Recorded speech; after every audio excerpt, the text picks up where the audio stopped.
Hello everybody, welcome back to Neverhood 1 Chronicles. Okay, so we finished reading the story for this character here. I don't remember if we actually ever meet Ogdella in the game. I don't think we do. Excuse me. All right, next screen. Okay, here's a new one. Go ahead and write this person's name in my phone here. I'm trying to keep track of what these people look like and their names. So Bert.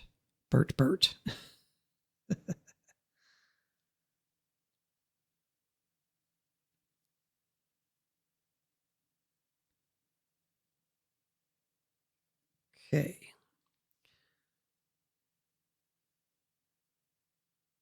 Yeah, there's this quarter character. Still don't think he was described.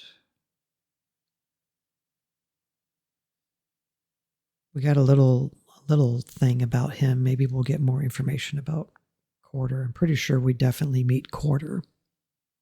Okay, Bert. Quarter made his next being. Okay, this is going to cover all the six areas maybe of the game, the 6 crowns and the 6 characters that represent the game. So 7 stories, I should say. So this is the next one. Quarter made his next being with a form closer to his own. He attempted to duplicate himself. But because he was not as good of a man builder as Father, the being was not quite a perfect duplicate. Bert was given powers of speech and reason, but he could not grasp that he was different from Quarter. He thought he was Quarter and instantly made 7 of his own crowns and started making his own people in his own image. Wow, that makes things complicated. Because Bert was an even worse being maker than Quarter, each generation looked worse and worse. By the last generation, Bert's beings were not even alive. They just looked like blobs of meat. Wow. Okay. Huh. So Quarter will be like good, and Bert is probably going to be a bad version of the same character. Wow, interesting. Okay. Next. The lineage of Bert. Empowered by Quarter to create, Bert, believing that he himself was Quarter, begot another Bert. Oh, wow. So he just kept duplicating and making 7 more crowns, 7 more areas, 7 more beings per each Bert clone. The second Bert begot Breadbad, a weak attempt at Bert, but with the speech impediment. Breadbad was a wise being, the most wise of all. It has been said, although no one knows exactly who said that, but it stuck. He did not write down any of his wisdom, but his own son, Bredabrack, the literal transcribed Breadbad's lectures. Okay. This is really bizarre stuff, man. The wisdom of Breadbad, the son of Bert, the son of Bert. I am not good by nature, nor am I naturally happy. That's a good description of myself. But if I fall, it is a fault of my own, not my mom or Mappy. I have been the witness of 1,000 fallen. For this I am not fortunate. For me it is torturenate. I ponder these till I am withered and sullen. Power is pleasant if served under glass, or eaten like pheasant, causing my voice to rasp. The killer be killed, the dancing man stilled, when bees of plenty sting my heart many. I emaciate thinner, found at the 3 ways of Babylon. Found are the 3 ways of Babylon. 1, fear. let's see here. 3 Ways of Babylon, probably representing these 3 switches that we saw in the first video. These are going to be the 3 methods of unlocking those deadbolts. So the first one will be something with fear. It eats itself like a snake down a hill and finds nourishment there. Okay. The bigger it gets, the more it eats until it is everywhere. I'm going to write this down too. So fear equals, because we may have to match like a fear and snake pattern, for example. Greed. Unlike fear, it shrinks until the snake is something small and despicable, smelling like a torch when mixed with hair. Okay. Interesting. Can't say I've ever thought about what a lit torch mixed with hair smells like. Okay, so we'll associate greed with hair, I guess. I'll put hair torch.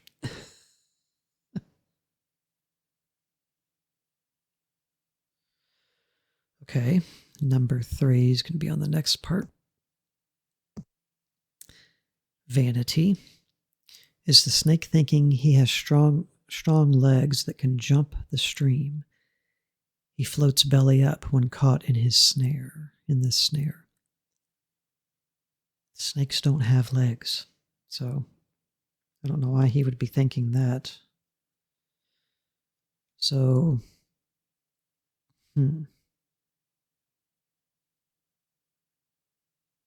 legs. I'll associate the snake with having legs. Okay, I'm just jotting these things down in case they're of importance, because they very well could be. I will share with you my comings and goings if you will listen. You will join me on these journeys if you hasten. We will perish if you do not. There's no timer in this game, by the way. Breadbad, having no point of reference but himself, begot Bridabrack, the literal, who begat Brickback, or Bickback. Bickback was thin for his age, and his peers mocked him for the purple and green skin splotches that covered his body. There's no way I'm going to remember all of these traits for all of these different people. There's so many people they're talking about here. Once a large crowd of descendants of Bert had formed. Did I miss something here? Check again.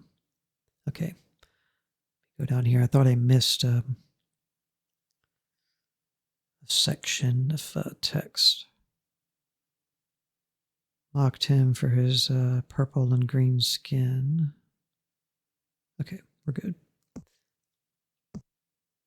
Once a large crowd of descendants of Bert had formed, poor Bickback was made to sit in the back. He tried to hide his sadness by pretending to enjoy the back of the crowd. It was there that he met the rest of the back of the crowd. They were pitiful beings suffering from physical maladies, almost as bad as his splotches, his color on his body. A distant cousin named Highface offered to stand behind Bickback so that it would not seem like he was not in the absolute back of the crowd, but Bickback chose to emulate the cruelty of the rest of the group by pointing out Highface's abnormality. It's like having it's kind of like having vitiligo on your skin, when your skin gets like super pale and you kind of like lose the pigment.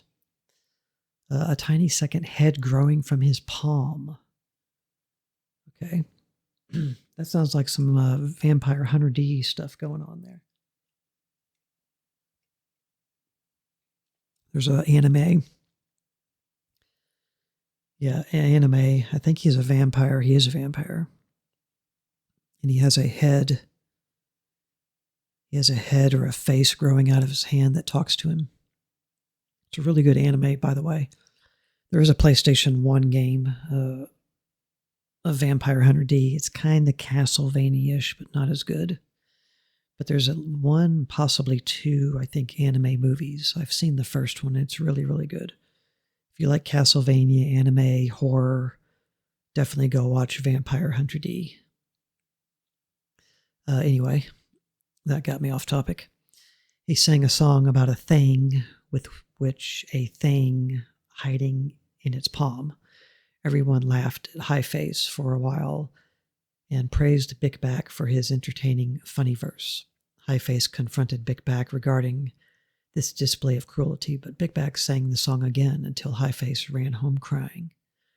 The crowd acknowledged that Big Back was witty, but they still could not let him go to the front of the crowd because of those awful splotches of his skin. This gave Big Back an idea. One morning, Big Back went to the great lengths to hide. Next screen. The story like goes in so many places you forget what I've even read to you. He got an idea to hide his splotches using some dust. He coated himself until finally his peers found him beautiful. They quickly escorted him to the front of the crowd, where he was commanded to write more songs about the beings in the back of the crowd. Big Back wrote songs of cruelty and prejudice about them all that is except for one in the back row. He hoped that the front of the crowd would not notice that he was intentionally overlooking his brother, Lytle. Excuse me. There's like a good hidden message here, you know what I mean? Who is blank, I won't say the word, and therefore the most back of the whole back row. But alas, someone noticed. Now, Big Back, let us have a song about Lytle. How do you say that? Lytle? Yeah. The crowd screamed.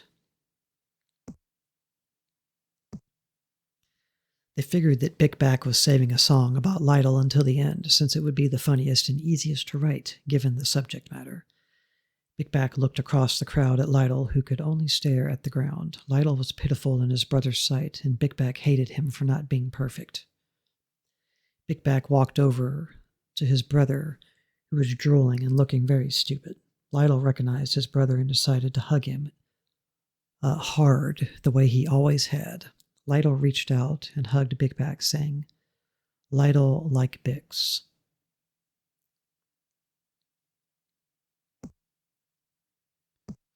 Excuse me. The crowd roared with the laughter at Lytle. They found his audacity to touch someone from the front row typical of his level of stupidity. Embarrassed, Big Back threw Lytle to the ground and called him an animal. Lytle was shocked and began to cry. Big Back looked at his drooling-covered arms. The drool had wiped away some of his dust covering, exposing the horrible, hated splotches. Big Back openly wept face down on the ground.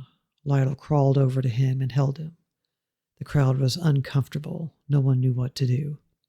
Just then, Big Back wiped his eyes and announced, "I have a song about the pitiful members of the back of the crowd." Those in the back of the crowd figured that this would be the most degrading song yet. The front of the crowd cheered. Lytle drooled. Big Back sang in a voice so beautiful that to this day no song has been written to compare. This is what he sang. "In this life I have found one thing. It is pity incarnate of which I sing.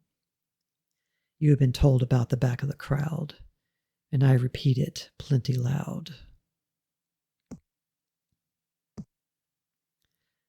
That they are animals to be excused, as hapless freaks which we shall use, as ladders rung for our speedy ascent to the front of the crowd, where we'll invent a strict system of attractive and not.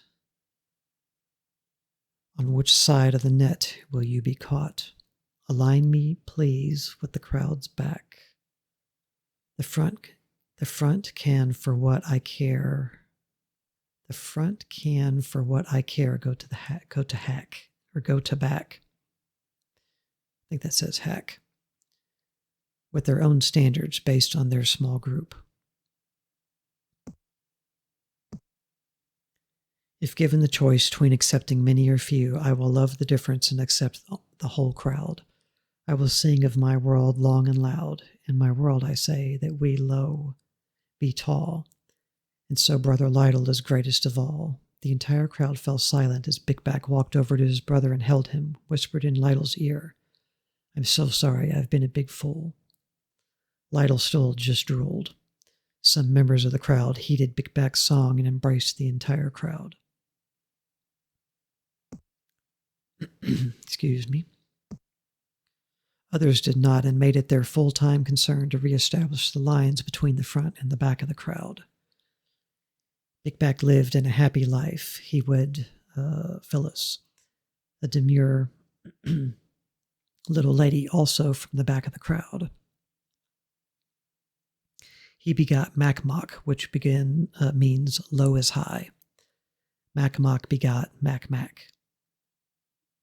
who begot Macmac, who begot Macmac, who begot Macmac, who fashioned a two-sided being which included both genders, male and female, one on either side. It was a colossal being named, next screen, Mamur, who was very proud indeed, so half woman, half man. It considered itself absolutely complete, lacking nothing and independent even from its creator, Macmac. Take a sip of drink.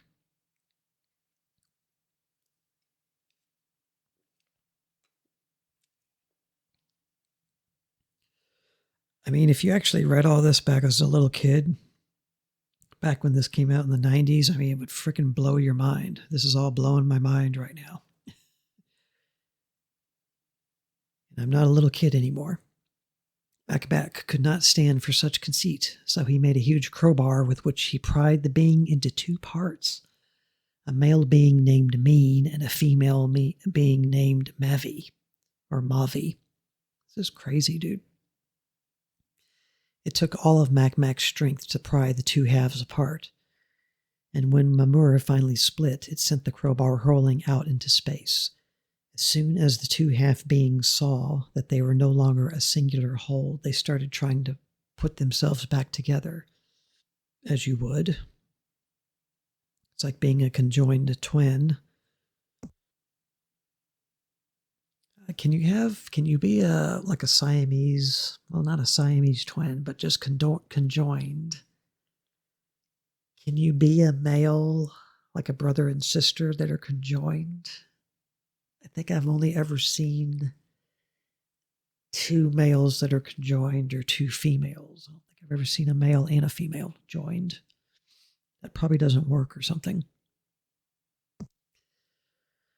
Again, and they had been trying to put themselves back together ever since. Mamur, or Mean, and Mavi then begot Mamat, singular.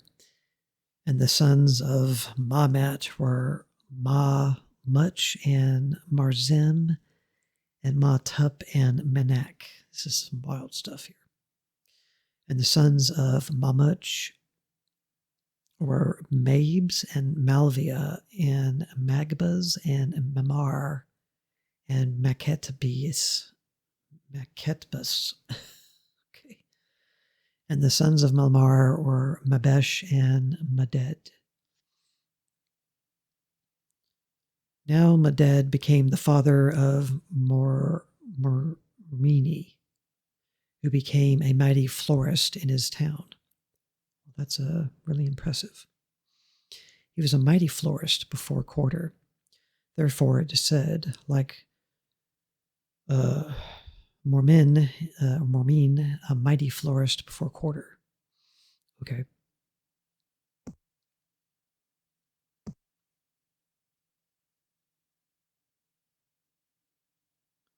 This should be like a speedrun category for this game, like who can read the Hall of Records the quickest. I wonder how many people on YouTube have actually read all of this. Probably not many. Probably not recently either. And the beginnings of this kingdom consisted of Daisy World and Rosebud and Tulif Crime. in the land of Ranish. From that land he went forth into Milipatas and built Hivani and Tit and Hut and Resinian between Havani and Tit. That is the great city. And Moramin became the father of Medul, and Mimana, and Menala, and Midhutfan, and Mishuratap, and Mishulasak, from which came the Peons, and Miradfak, and Minxmath, the evil twins. And Misrthrap became the father of Modis, his firstborn, and Mathbath, and the Krugratines, and the Lolo men, and the Flyodendrites,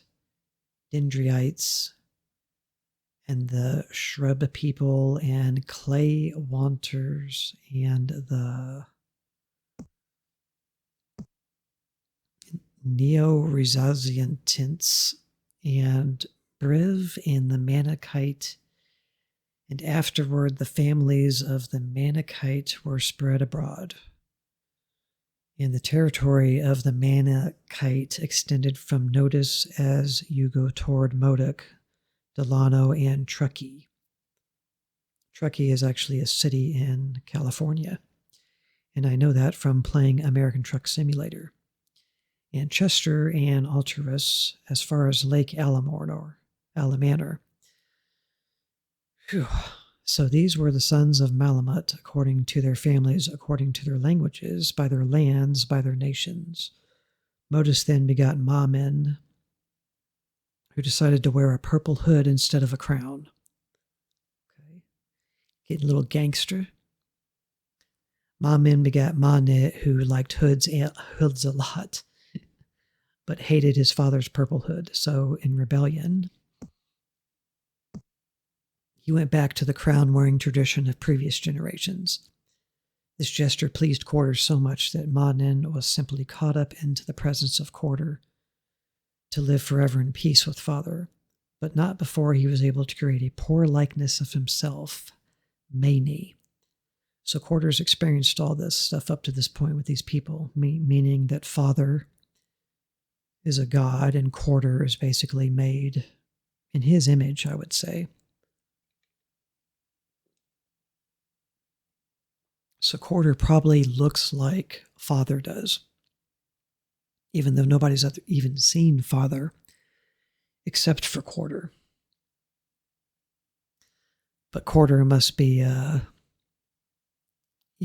able to live forever if he's lived long enough to see all of these people and generations come after.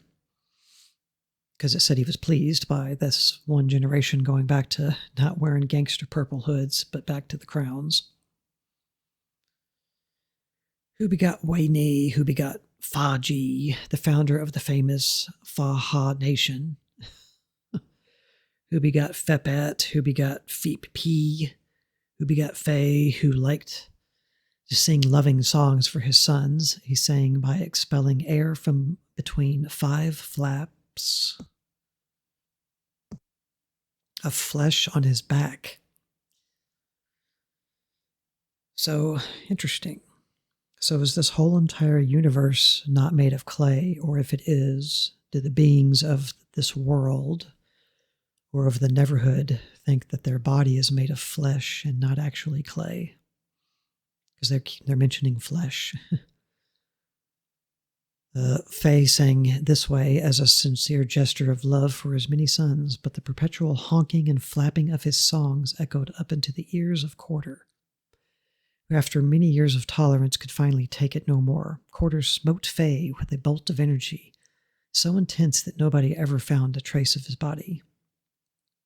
So Quarter's kind of brutal. Faye was destroyed in the prime of his life, but not before he was able to create 13 sons. Faye's 13 sons were Claw, Cluff, Claw, Klimt, Cleft, Clack, Clink, and 5 sons, all of whom Faye named. I'm not even going to try to pronounce it. Okay, I will. Kloppen Winowitz, because he could not think of another name until the birth of his last son, Clee. And the Fa legends are the stories of Fae and his 13 sons. Faye's favorite son was named Clee, meaning give me more like this one. That's funny, dude.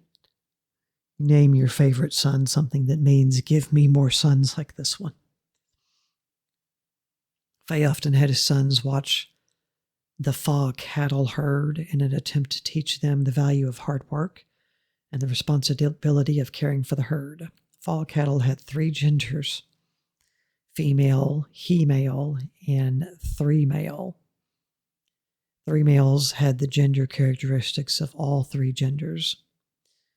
When the females were nursing, they exuded fodgerinks from their hide. Fodgerinks were the staple of the Fa Ha diet.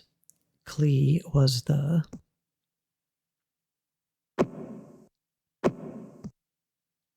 youngest of Faye's sons, yet he was also the most responsible, and he was the only one who listened when Faye spoke to his sons. The legends Fep P had told him of father and quarter. The other sons spent most of their time listening to their father's songs, but avoiding work, dreaming of ways to spend their inheritance as soon as their father died. On the other hand, Clee spent his time tending the family herd of Fa cattle, with such care that many thought it was his own herd. It was the largest herd of Fa cattle in the nation of Fa'a, next to the emperor's own herds, and Faye certainly appreciated Clee's care. To show his appreciation, he slaughtered his finest Fa calf and had the hide made into a fine paper of shorts for Clee. Like a pair of shorts made out of paper to wear. Faye's other sons considered Clee an obstacle to their fun, so they started spending a portion of their time planning ways to get rid of him. When Clee was out herding the Fa cattle with his brothers, he would often bring back a bad report to his father of how the other sons abused the herd and often secretly sold Fa jerkins for their own profit. Clee boldly told his brothers that while they were dreaming up ways to avoid work, he was dreaming of being emperor of Fa'a. This got on their nerves, and after, let me make a save just to make sure I don't lose my place. I haven't had any game crashes yet, which is a good thing. Much plotting, they decided they did finally came up with a plan to get rid of Clee. When he came out to the plains of Chopin to check up on them, they grabbed him and sewed him in his fine shorts to the back of Fa Bull. The brothers then traded Clee and the Fa Bull to some Chopin pops for some stewed pods. They took these back to Faye and explained that Clee had been trampled in a Fa stampede, and that the pods were all that was left of their brother. Excuse me. Probably cut that out. Faye mourned for 88 years the death of his brother, of his favorite son, Clee. Meanwhile, the Chopin pops, never noticing Clee sewn to the back of their new Fa Bull, traded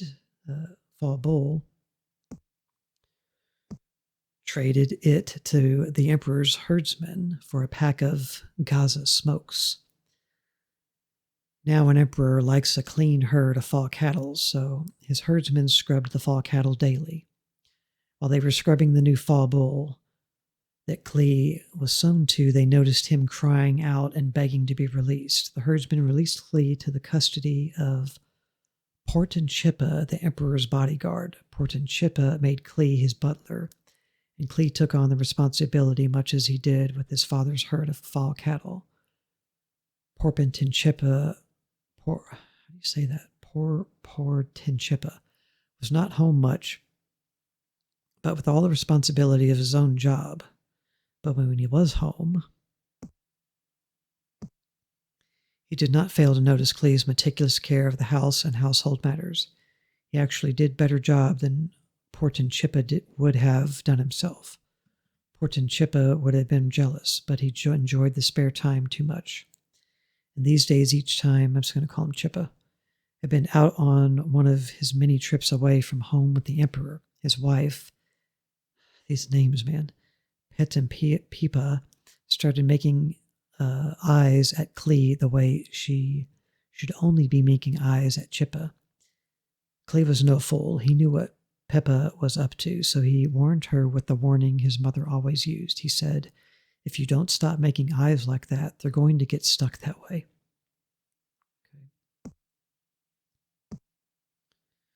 People could not stand to be rejected, so she kept making eyes at Klee, and sure enough, her eyes got stuck.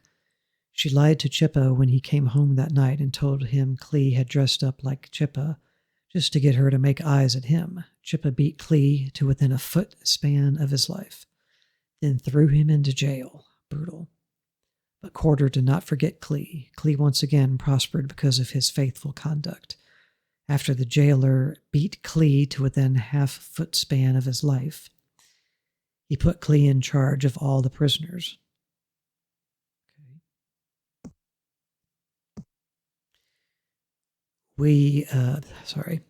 Who were in jail, so that whatever was done there he was responsible for it. The jailer did not supervise anything under Klee's charge, because whatever Klee did always prospered. Klee often told the other prisoners the stories of Father and Quarter that he had heard as a boy.